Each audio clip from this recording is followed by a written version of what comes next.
नमस्कार दोस्तों, मैं धीरज एक बार फिर स्वागत करता हूं आप सभी का अपने चैनल इंस्पायर्ड मेट में। आज की इस वीडियो में हम लोग बात करने वाले हैं ईएसआईसी के रिमेनिंग बेनिफिट्स के बारे में। तो गाइस, इससे पहले मैं ईएसआईसी के ऊपर 2 वीडियोस बना चुका हूं। ये मेरे ईएसआईसी सीरीज की लास्ट वीडियो है जिसमें कि मैं आपको ईएसआईसी के रिमेनिंग बेनिफिट्स के बारे में बताऊंगा। इससे पहले जो वीडियोस थी वो मैटरनिटी बेनिफिट और सिकनेस बेनिफिट्स के ऊपर थी, जिसका लिंक आपको यहाँ पे आई बटन मिल जाएगा, आप लोग जाके चेकआउट कर सकते हैं।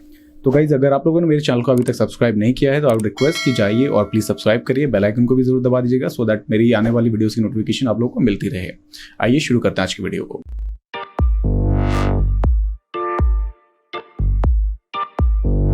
तो गाइस, आज की इस वीडियो में हम लोग बात करने वाले हैं सबसे पहले ईएसआईसी के डिसेबलमेंट बेनिफिट्स के बारे में। तो guys, there are 2 types of disablement benefit. 2 तरीके के डिसेबलमेंट बेनिफिट होती है ईएसआईसी के अंदर। पहला होता है टेम्पररी डिसेबलमेंट बेनिफिट और सेकंड होता है permanent disablement benefit. Temporary disablement benefit जो होता है वो ऐसे डिसेबलमेंट्स के लिए दिया जाता है जिनका जो टेम्पररी इन नेचर हो, यानी कि एम्प्लॉय के रिकवर होने की चांसेस है वहाँ पे और एम्प्लॉय कुछ दिनों के बाद वापस से ठीक होकर काम करने लगेगा। तो उस केस में टेम्पररी डिसेबलमेंट बेनिफिट मिलता है। किस रेट से मिलता है? तो गाइस, जो टेम्पररी डिसेबलमेंट बेनिफिट का जो रेट है वो है 90% ऑफ एवरेज डेली वेजेस जो कि एम्प्लॉय को दिया जाता है। और ड्यूरेशन क्या होता है, कब तक मिलता है ये बेनिफिट? जब तक डिसेबिलिटी रहेगी तब तक ये बेनिफिट मिलता है। सेकंड डिसेबलमेंट बेनिफिट जो है वो है permanent disablement benefit. As the name suggest, ये बेनिफिट उस सिचुएशन के लिए मिलता है जबकि एम्प्लॉय जो है परमानेंटली डिसेबल हो गया, यानी कि उसके रिकवर होने का कोई भी चांस नहीं है। ये हो सकता है कि पार्शियली डिसेबलमेंट हो या कि फुल्ली डिसेबलमेंट हो। पार्शियली मतलब कि उसका कोई शरीर का अंग जो है वो परमानेंटली डैमेज हो चुका है, जैसे कि उसका हाथ कट चुका है, पैर कट चुका है और वो बंदा वापस उस अंग से काम नहीं कर पाएगा, तो उसको हम पार्शियली परमानेंट डिसेबलमेंट बोलते हैं। और डिसेबलमेंट होता है जब पर्सन पूरा उसका बॉडी जो है वो डिसेबल हो चुका है, यानी उसको हम परमानेंट डिसेबिलिटी बोलते हैं, परमानेंट टोटल डिसेबलमेंट, जिसमें कि उसके रिकवर होने का कोई चांसेस नहीं है। तो गाइज, इस टाइप की डिसेबिलिटी के लिए जो बेनिफिट दिया जाता है वो कैसे दिया जाता है? तो गाइज, इसके लिए जो बेनिफिट होता है वो डिसाइड करती है मेडिकल बोर्ड और एम्प्लॉयमेंट इंजरी कोड। वो लोग जो है पूरा एनालिसिस करते हैं कि एम्प्लॉय ने कितना जो है अपना अर्निंग कैपेसिटी खोया है और उस बेसिस पे, उसी एनालिसिस के बेसिस पे वो लोग उनका डिसेबलमेंट रेट डिसाइड करते हैं कि भाई ये पर्सन जो है 40% डिसेबल हो गया कि 50% या 100% डिसेबलमेंट हो चुका है। तो उस बेसिस में किस रेट से पे किया जाएगा? तो गाइस, वो रेट वेरी कर सकता है from anything up to 90% of average daily wages, यानी कि मैक्सिमम डिसेबलमेंट बेनिफिट जो मिलेगा परमानेंट के केस में वो होगा 90% ऑफ एवरेज डेली वेजेस। तो ये था क्राइटेरिया परमानेंट डिसेबलमेंट बेनिफिट का। अब परमानेंट डिसेबिलिटी में जो ये बेनिफिट है वो कब तक मिलता है? तो गाइज, ये जो बेनिफिट है वो लाइफ टाइम तक मिलता है। जब तक कि वो एम्प्लॉय जिंदा है तब तक वो बेनिफिट उनको मिलता रहेगा। भले एम्प्लॉय का किसी भी, ये पार्शली अगर डिसेबलमेंट हो, यानी कि उसका कोई हाथ ही कटा है, तो उसके लिए भी उसको जो बेनिफिट मिलेगा वो लाइफ टाइम के लिए मिलेगा, भले उसके साथ में कोई दूसरी जॉब भी क्यों ना कर रहा हो। तो गाइज, ये दोनों एग्जाम्पल्स थे डिसेबलमेंट बेनिफिट्स के जो कि ईएसआईसी के अंदर अवेलेबल हैं।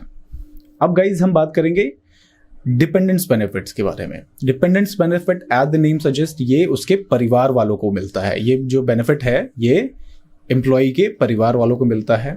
और कब मिलता है? तो गाइज, ये जो बेनिफिट है वो एक्टिव तब होता है जब एम्प्लॉय की मौत हो चुकी हो, यानी कि एम्प्लॉय इज नो मोर, उसका किसी भी एम्प्लॉयमेंट इंजरी की वजह से जो है employee has lost his life. In that situation जो है ये डिपेंडेंस बेनिफिट एक्टिव हो जाता है और उसकी फैमिली को बेनिफिट्स मिलते हैं। तो यहाँ पे डिपेंडेंट बेनिफिट्स में किन किन डिपेंडेंट्स को बेनिफिट मिलता है? तो गाइज, ये जो बेनिफिट है उसकी विडो को मिलेगा। विडोड, अगर उसकी कोई विडोड मदर है तो उसको भी ये बेनिफिट मिलेगा और उसके बच्चों तक को ये बेनिफिट मिलता है। तो अगर ये इतने लोगों को मिलेगा तो किस हिसाब से मिलेगा?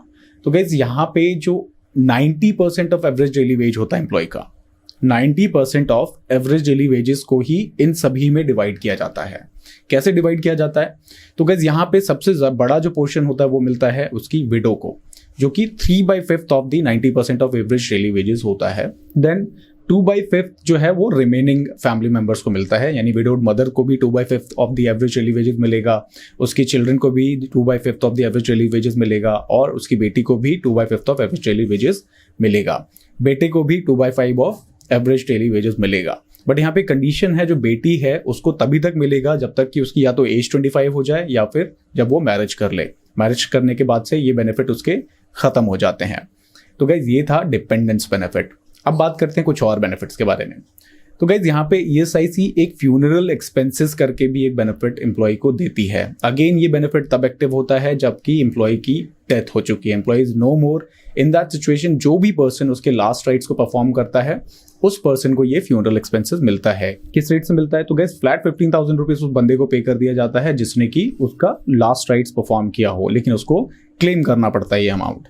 वो कोई भी हो सकता है, जरूरी नहीं है कि ये जो फ्यूनरल एक्सपेंसेस मिल रहा है वो कोई फैमिली मेंबर को ही मिले, वो कोई भी पर्सन जिसने कि उसके लास्ट राइट परफॉर्म किए हैं और उसने अगर क्लेम किया है तो उस बंदे को ये 15,000 ऑफ फ्यूनरल एक्सपेंसेस दे दिया जाता है। तो यहाँ पे गाइस कुछ और बेनिफिट्स में आ जाता है। नेक्स्ट आता है रिहैबिलिटेशन अलाउंस। रिहैबिलिटेशन अलाउंस उस कंडीशन में दिया जाता है जब एम्प्लॉयमेंट इंजरी की वजह से एम्प्लॉय ने जो है अपना बॉडी का कोई पार्ट खो दिया हो। उस केस में जब उनको आर्टिफिशियल लिम्ब की जरूरत पड़ती है तो उसके लिए वो लोग आर्टिफिशियल लिम्ब सेंटर में जाते हैं उनका नाप देने के लिए, या फिर उसकी आर्टिफिशियल लिम्स बनाने के लिए उन लोगों को वहाँ पे जाना पड़ता है। तो जितने भी दिन के लिए वो एडमिट होते हैं वहाँ पे फॉर द आर्टिफिशियल लिम्ब, उतने दिन तक का 100% वेजेस उस एम्प्लॉय को पे किया जाता है। That is rehabilitation allowance. Next आ जाता है unemployment allowance. As the name suggest, unemployment allowance तब पे किया जाता है जब एम्प्लॉय की जॉब चली गई हो, नौकरी चली गई हो, लेकिन नौकरी जाने के 2-3 कारण ही होने चाहिए जिसकी वजह से ये अनएम्प्लॉयमेंट अलाउंस पे किया जाएगा। पहला जो कारण है वो ये हो सकता है कि कंपनी में ताला लग गया, कंपनी बंद हो चुकी है, उस केस में भी अनएम्प्लॉयमेंट अलाउंस मिलेगा। दूसरा कंडीशन हो सकता है कि एम्प्लॉय को रिट्रेंच कर दिया गया, यानी कि कंपनी का कोई एक डिपार्टमेंट या फंक्शन जो है वो बंद हो चुका है जिसकी वजह से उसकी नौकरी चली गई। छटनी की जो केस होती है उसको भी हम रिट्रेंचमेंट बोलते हैं। अनएम्प्लॉयमेंट अलाउंस पाने के लिए एम्प्लॉय ने अपनी जॉब जाने से पहले मिनिमम 3 साल का कंट्रीब्यूशन पे किया हुआ होना चाहिए, तभी उस केस में उसको अनएम्प्लॉयमेंट अलाउंस मिलेगा। और डिसेबिलिटी के केस में डिसेबिलिटी कम से कम 40% से ज्यादा की होनी चाहिए, तो उस केस में उनको जो है अनएम्प्लॉयमेंट अलाउंस मिलता है। अब अनएम्प्लॉयमेंट अलाउंस किस रेट से मिलेगा?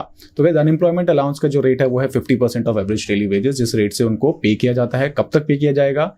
ये जो ड्यूरेशन होती है पेमेंट की अप टू 2 इयर्स तक की होती है। 2 साल तक अगर आपको नौकरी नहीं मिलती है तो 2 साल तक भी ESIC आपको ये अनएम्प्लॉयमेंट अलाउंस पे करे। तो गाइस यहाँ पे एम्प्लॉयज के साथ साथ एम्प्लॉयर्स को भी कुछ फायदे हैं। अगर किसी भी डिसेबल एम्प्लॉय को अगर एम्प्लॉयर हायर करता है, यानी कि अगर कोई एम्प्लॉय डिसेबल है और कहीं काम करना चाहता है, उस केस में उसकी ESIC कवरेज जो है बढ़ जाती है, 21,000 से 25,000 हो जाती है। और डिसेबल पर्सन अप टू 25,000 अगर क्रॉस सैलरी ले रहा है तो उसको ESIC में कवर किया जा सकता है। अब यहाँ पे एम्प्लॉयर्स को क्या बेनिफिट है? तो गाइस यहाँ पे एम्प्लॉयर्स को बेनिफिट मिलता है कि इनिशियल 3 इयर्स के लिए जो एम्प्लॉयर्स का कॉन्ट्रीब्यूशन है वो सेंट्रल गवर्नमेंट पे करती है। एक और चीज है यहाँ पे कि अगर कोई एम्प्लॉय मान लीजिए ESIC में रजिस्टर्ड रहते हुए अगर रिटायर हो जाता है तो रिटायरमेंट के बाद भी वो ESIC की सर्विसेज को अवेल कर सकता है। सालाना 120 रुपए के कंट्रीब्यूशन उसको पे करना पड़ता है। अगर 120 रुपए का कंट्रीब्यूशन वो पर ईयर पे कर रहा है तो इस केस में उसको रिटायरमेंट के बाद भी ESIC के मेडिकल बेनिफिट्स मिलेंगे, कैश बेनिफिट्स नहीं मिलेंगे। मेडिकल बेनिफिट्स यानी कि अगर उसको कंसल्टेशन चाहिए, ट्रीटमेंट चाहिए, ESIC से डॉक्टर्स को विजिट करना है, वो सारी की सारी फैसिलिटीज उसको मिलती रहेंगी रिटायरमेंट के बाद भी। तो गाइज आई होप आप लोगों को वीडियो पसंद आई होगी ESIC बेनिफिट से रिलेटेड। और अगर आप लोगों के मन में कोई क्वेश्चन है, सवाल है इस वीडियो को लेके या फिर किसी भी ESIC बेनिफिट को लेके, तो आप लोग जो है कमेंट सेक्शन में जाके कमेंट कर सकते हैं और मैं कोशिश करूंगा हर एक कमेंट का आंसर करने का। Thank you so much guys, have a good day, bye bye.